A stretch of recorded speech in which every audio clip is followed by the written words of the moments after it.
जय हिंद। स्वागत है आपका हमारे इसी पाठशाला सेंटर यूट्यूब चैनल में। आज हम करने वाले हैं 73वां संविधान संशोधन अधिनियम का कुछ एमसीक्यूज। ठीक है, इस एमसीक्यूज के माध्यम से हम समझेंगे किस प्रकार से प्रश्न छत्तीसगढ़ एग्जाम में पूछे जाते हैं और कैसे पूछे जाने की संभावना है। ये सब हम प्रश्न करने वाले हैं वो पिछले 10 साल का प्रश्न होगा जो छत्तीसगढ़ में कहीं ना कहीं या किसी न किसी एग्जाम में पूछा गया है। ठीक है, तो चलिए आज का वीडियो शुरू करते हैं।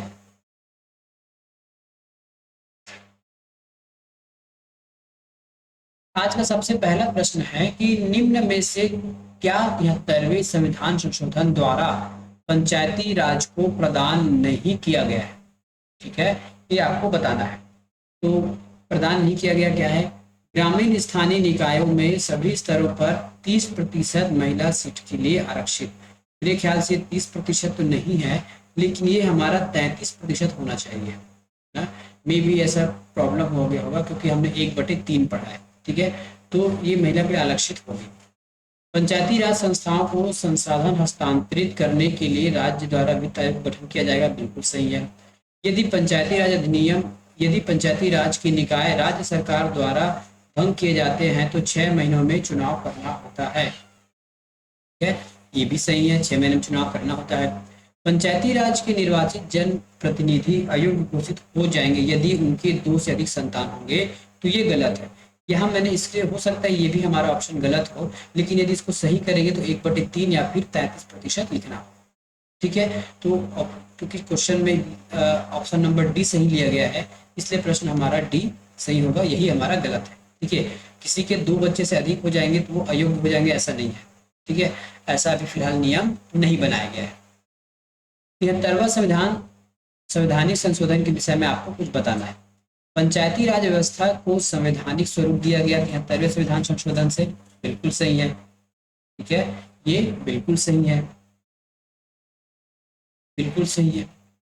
पंचायत राज व्यवस्था को वैधानिक रूप दिया गया। संविधान के एक नई अनुसूची जोड़ा गया। इस संशोधन के कारण संविधान में 15 अनुच्छेदों की वृद्धि की गई। तो ये बिल्कुल गलत है। मैंने पहले भी बताया कि संविधान में अनुच्छेद की वृद्धि नहीं होती, केवल उप अनुच्छेद होते हैं। तो 4 तो गलत है, तो 4 जहां जहां काट दीजिए एलिमिनेशन से, तो ये कट जाएगा 4 है, ये कट जाएगा 4 है, ये कट जाएगा 4 है। ऑप्शन नंबर सी हमारा सही उत्तर हो जाएगा। मतलब एक सही हो गया है ना, और एक अनुसूची जोड़ी गई, ये भी सही है। और प्रजातंत्र के तीसरे स्तर पर जोड़ा गया, ये भी सही हो गया। तो इस प्रकार आपको एलिमिनेट करने आना चाहिए, तो ऑप्शन आपको ऑटोमेटिक बन जाएगा। हमको ये फिक्स पता हो गया कि इस संविधान के द्वारा 15 अनुच्छेदों की वृद्धि हुई है। ठीक है, तो हमारा ये सही हो गया। दूसरी बात हम ये अगर ये देखें कि पंचायत राज को वैधानिक स्वरूप बनाया गया है, तो ये वैधानिक नहीं है, ये संवैधानिक है, तो ये भी गलत है। यदि हम 2 को लेके चलें तो 2 को हम बी और डी को एलिमिनेट कर सकते हैं ना। लेकिन यदि हम ऑप्शन नंबर 4 से एलिमिनेट करना चाहें तो ए बी और डी उनको हम एलिमिनेट कर सकते हैं, तो बचेगा कौन? सी। तो 1 3 और 5 सही है। सूची 1 को सूची 2 से मिलाइए नीचे दिए गए कुल भाषा का उपयोग करके। अब देखिए क्या से होता है हमारा ए, है ना, ये हो गया बी, ये हो गया सी और ये हो गया डी। मैंने आपको बताया था ए आपका ग्राम सभा है, तो ग्राम सभा हमारे डी में है। ठीक है, बी फॉर बिल्ड, बिल्ड का मतलब होता है गठन, तो गठन आ जाएगा पंचायतों का गठन। सी, है ना, सी से संरचना, तो मैं याद करवाया था आपको, सी से संरचना। डी से आरक्षण डिवाइड करना, तो ये हो जाएगा संरचना। इस प्रकार से हमारा ऑप्शन हो जाएगा ए का डी। तो ए का डी किसमें है याद रखिएगा, ए का डी किसमें दिया है? ए का डी। ठीक है, ए का डी ऑप्शन कैसे दे दिया? एबीसीडी करके दे दिया है ना। एबीसीडी मतलब ए का हमारे पास 1 2 3 करके दे दिया है। ठीक है, फिर भी देखते हैं कि इसमें कहीं कहीं फिट तो बैठ रहा है क्या ये कहीं पे। तो हमारे सी को सही बता रहा है ये, तो ए का 3। ठीक है, बी का 4। ये मेरे ख्याल से ठीक नहीं लग रहा है, हम इस ऑप्शन को नहीं चलते हैं। इसमें ए बी सी सही नहीं जमा गया है, हमारा ये ऑप्शन बिल्कुल सही है जो मैंने ऊपर बताया है। भारतीय संविधान का कौन सा अनुच्छेद त्रिस्तरीय पंचायत राज का प्रावधान करता है? ठीक है, भारतीय संविधान का कौन सा अनुच्छेद त्रिस्तरीय पंचायती राज का प्रावधान करता है? ठीक है, तो 243 बी, तो डी तो होगा नहीं और ये 51 होगा नहीं। अब याद रखिए कि त्रिस्तरीय पंचायत का प्रावधान बोलता है, तो अनुच्छेद हमारा क्या है? 243 और 243 बी है। इसमें से हमारा आंसर हो जाएगा 243 बी, है ना। तो भारतीय संविधान का अनुच्छेद 73 पंचायत को बताता है 243 बी, गठन करता है ना, जो जिला स्तर, जो जनपद स्तर। देखिए बी में क्या है, तो आपके 3 संरचना बताए गए हैं, एक आपका जिला स्तर, जनपद स्तर और ग्राम पंचायत स्तर। तो ये हमारा ऑप्शन नंबर बी हो गया, बी फॉर बिल्ड। भारत के संविधान का 73वां संविधान संशोधन अधिनियम निम्नलिखित में से कौन से संविधान, भारत के संविधान में कौन सा भाग अंतर्क्षेपित करता है, तो भाग 9। देखिए एक्स ऐसा लिखा जाता है 10 और इसके पहले लिखेंगे तो एक कम हो जाएगा, ये हमारा 9 हो गया, ये ऑप्शन नंबर ए। स्थानीय स्वशासन की शक्ति किसके द्वारा प्रदत्त की जाती है, स्थानीय स्वशासन की जो शक्ति है वो किसके द्वारा प्रदत्त की जाती है, तो इसमें लिखा है ये हमारे दिया गया है भारत के द्वारा, है ना। स्थानीय स्वशासन हमारे भारत सरकार द्वारा दिया गया है, लेकिन इसमें कानून के द्वारा बिल्कुल नहीं। केंद्र शासन दिया गया है, राज्य शासन लिया गया है या फिर राष्ट्रपति लिया गया है ना।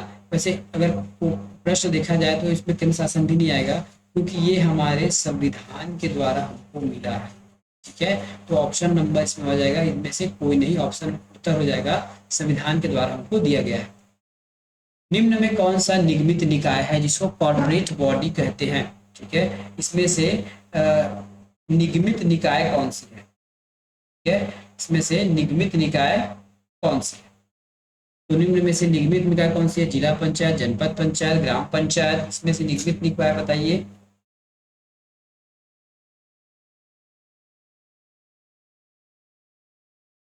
ये हमारे उपयुक्त सभी हैं, ठीक है। निगमित निकाय हमारे उपयुक्त सभी हैं, मतलब जिला, ग्राम और जनपद पंचायत। भारत के संविधान के किस अनुच्छेद में पंचायत की शक्तियां, अधिकार और जिम्मेदारी की प्रावधान किया गया है, तो आपको पता है मैं हमेशा बात करता हूँ जी, जी फॉर ग्रेविटी, ग्रेविटी का अर्थ होता है शक्ति, अधिकार और जिम्मेदारी, ये हो जाएगा अनुच्छेद 243 जी। भारत के संविधान के किस अनुच्छेद के तहत प्रत्येक पंचायत में अनुसूचित जाति, जनजाति के लिए सीटों का आरक्षण किया गया है, तो मैं इसमें बताया था आपको डी, डी फॉर डिवाइड, और डिवाइड से होता है हमारा आरक्षण, लोगों को बांटने का काम करता है ये डी वाला, ऐसा करके आप याद कर सकते हैं। भारत के संविधान के किस अनुच्छेद में निम्नलिखित वर्णित है, इस भाग के प्रावधानों के अनुसार गांव, मध्यवर्ती और जिला स्तर के हर राज्य में पंचायत गठित किया जाएगा। इसका एक सेंस है बी फॉर बिल्ड, तो अनुच्छेद 243 बी। भारत के संविधान के किस अनुच्छेद में निम्नलिखित वर्णित है, ग्राम सभा का अर्थ एक निकाय है जिसमें पंचायत के क्षेत्र के भीतर गांव स्तर पर एक गांव होगा, गांव से संबंधित मतदाता सूची में पंजीकृत शामिल होंगे। ये किसमें कहा गया है, ये हमारा कहा गया है अनुच्छेद 243। देखिए अब ये प्रश्न ना आपके लिए थोड़ा क्रिटिकल हो सकता है, ठीक है। हमारा मेन अनुच्छेद है 243, इसी का एबीसीडी करके पूरे पंचायतों को विस्तृत किया गया है, जबकि 240 अलग चीज है, 244 अलग चीज है, 40 अलग चीज है, ठीक है। यदि मेनली देखा जाए तो हमारे 243 ए में है ना, ग्राम सभा हमारे 243 ए में है, लेकिन 243 ए नहीं होने के कारण हम 243 को टिक कर रहे हैं। भारत के संविधान के किस अनुच्छेद में कहा गया है कि प्रत्येक पंचायत जब तक किसी कानून के तहत के समय पहले भंग नहीं हो जाती, उसकी पहली बैठक की नियुक्ति सेवा 5 साल तक रहेगा। मैंने आपको क्या सिखाया है, मैंने आपको लिखना है 5 में ई लास्ट है, तो ये हो जाएगा हमारा ई, अनुच्छेद 243 ई में ये बात कही गई है। संविधान का जो अनुच्छेद है 243 ओ किससे संबंधित है, वो जो है किससे संबंधित है, यह हमारा पंचायत चुनाव मामले को अदालत में हस्तक्षेप, ये हमारा लास्ट है, याद रखिएगा 243 ओ जो है हमारा लास्ट है। और यहाँ कहता है कि पंचायत संबंधी यदि परिसीमन हो गया, चुनाव संबंधित कुछ दिक्कतें आ जाती है, तब क्या होगा, ये चुनाव में हस्तक्षेप करने योग्य नहीं है, तो ऑप्शन नंबर ए। संविधान का अनुच्छेद 243 ओ किससे संबंधित, लगता है क्वेश्चन 2 बार लग गया है ना। फिर लेते हैं सूची 1 को 2 से मिलाते हैं, तो 243 ई मतलब 5 साल, यहाँ पे लिखा है पंचायतों का कार्यकाल, ये हो गया पंचायतों का, ठीक है। एफ मतलब फेथ, निर्भरता, कहाँ पे है, ऑप्शन नंबर 2। ठीक है, जी फॉर शक्ति प्राधिकारी, सेम सेम लिखा गया है। ठीक है, और एच से है हमारा टैक्स वगैरह से, तो 1 2 3 4, 1 2 3 4 ऑप्शन नंबर बी। अगला आ गया हमारा अनुसूची 1 को 2 से मिलाना है। आई से हमने क्या बताया था, इनकम टैक्स, और इनकम के लिए होता है हमारा राज्य वित्त आयोग। आई से होता है राज्य वित्त आयोग। आई से हम लिखे थे ना इनकम, इनकम, इनकम से हो जाएगा हमारा, क्लिक करेगा राज्य वित्त आयोग, ये हो जाएगा राज्य वित्त आयोग। ये इसमें आ जाएगा ए, ठीक है, ए इसमें आ जाएगा, 4 में ए। अब देखिए 4 का ए कहीं है क्या, 4 का ए तो हमारा इसमें दिख रहा है, और 4 का ए हमारा इसमें दिख रहा है। ठीक है, 4 का ए हमारा इसमें दिख रहा है, तो ऑप्शन नंबर सी तो मेरा पूरा गलत, और बी भी पूरा गलत। हम बाय ऑप्शन से बना रहे हैं फिलहाल। ठीक है, जे का मतलब होता है सम परीक्षा, लेखाओं का परीक्षा, तो ये हो जाएगा बी का जे, या फिर 2 का बी। अब देखिए 2 का बी किस में है, 2 का बी तो इसमें भी, 2 का बी इसमें है, हम इसको एलिमिनेट नहीं कर पाए, आगे चलते हैं।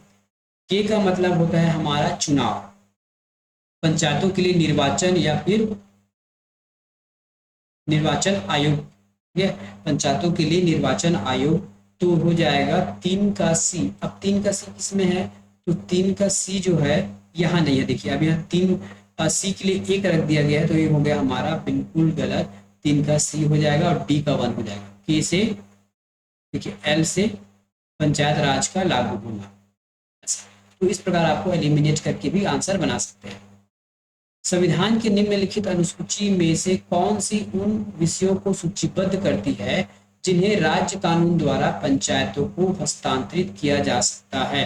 यह है हमारी 11वीं अनुसूची में।